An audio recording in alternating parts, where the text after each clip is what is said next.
ನಮಸ್ತೆ ಎಲ್ರಿಗೂ. ಇಂದಿನ ಭಾಗದಲ್ಲಿ ಕನ್ಯಾಕುಮಾರಿಯ ವಿವಾಹದ ಬಗ್ಗೆ ತಿಳಿಸಿದ್ದೆ. ಇದು ಪಾರ್ಟ್ 4. ಈ ಭಾಗದಲ್ಲಿ ಬಾಣಾಸುರನ ವಧೆ ಹೇಗೆ ಆಗುತ್ತೆ ಅಂತೇಳಿ ತಿಳಿಸ್ತೀನಿ.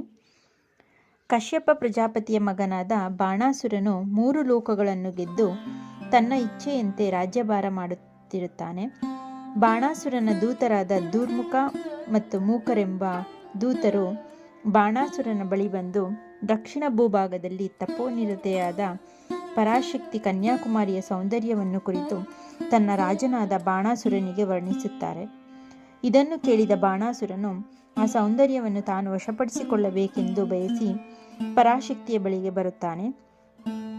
ನಂತರ ಬಾಣಾಸುರನು ಕನ್ಯಾಕುಮಾರಿಯ ಬಳಿಗೆ ಬಂದು ತನ್ನ ಮನೋ ಇಚ್ಛೆಯನ್ನು, ಅಂದರೆ ನಾನು ನಿಮ್ಮನ್ನು ವಿವಾಹ ಮಾಡಿಕೊಳ್ಳುತ್ತೇನೆ ಎಂದು ತಿಳಿಸುತ್ತಾನೆ.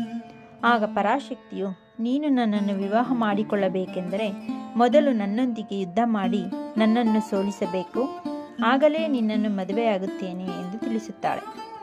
ನಂತರ ಬಾಣಾಸುರನು ಮತ್ತು ಪರಾಶಕ್ತಿ ಕನ್ಯಾಕುಮಾರಿ ನಡುವೆ ಯುದ್ಧ ಪ್ರಾರಂಭವಾಗುತ್ತದೆ. ಭಯಂಕರ ಯುದ್ಧದಲ್ಲಿ ಬಾಣಾಸುರನಿಗೆ ಸಹಾಯಕನಾಗಿ ದೂತರಾದ ಮೂಕನು ಬರುತ್ತಾನೆ. ಆಗ ಪರಾಶಕ್ತಿಯು ಭದ್ರಕಾಳಿಯನ್ನು ಸೃಷ್ಟಿಸಿ ಮೂಕನೊಂದಿಗೆ ಯುದ್ಧಕ್ಕೆ ಕಳುಹಿಸುತ್ತಾಳೆ. ಮೂಕನು ಭದ್ರಕಾಳಿಯನ್ನು ಎತ್ತಿಕೊಂಡು ಹೋಗುವಾಗ ಮೂಕಾಂಬಿಕೆ ಎಂಬ ಸ್ಥಳದಲ್ಲಿ ಭದ್ರಕಾಳಿಯು ಮೂಕನನ್ನು ಸಂಹರಿಸುತ್ತಾಳೆ. ಈ ಜಾಗದಲ್ಲಿ ಇಂದಿಗೂ ಒಂದು ಶೂಲ ಸಾಕ್ಷಿಯಾಗಿ ನಿಂತಿದೆ. ನಂತರ ಪರಾಶಕ್ತಿ ಕನ್ಯಾಕುಮಾರಿಯು ಬಾಣತೀರ್ಥ ಎಂಬ ಸ್ಥಳದಲ್ಲಿ ಬಾಣಾಸುರನನ್ನು ಸಂಹರಿಸುತ್ತಾಳೆ. ಬಾಣಾಸುರನ ವಧೆಯ ವಿಷಯ ಕೇಳಿ ದೇವಿ ದೇವತೆಗಳು, ಋಷಿಮುನಿಗಳು ಪರಾಶಕ್ತಿಗೆ ಪುಷ್ಪಧಾರೆಯನ್ನು ಮಾಡುತ್ತಾರೆ. ಹೀಗೆ ಬಾಣಾಸುರನ ವಧೆಯಾಗುತ್ತದೆ. ಮುಂದಿನ ಭಾಗದಲ್ಲಿ ಬಾಣಾಸುರನ ಪಶ್ಚಾತ್ತಾಪ ಪರಿಹಾರವನ್ನು ತಿಳಿಸುತ್ತೇನೆ. Thank you.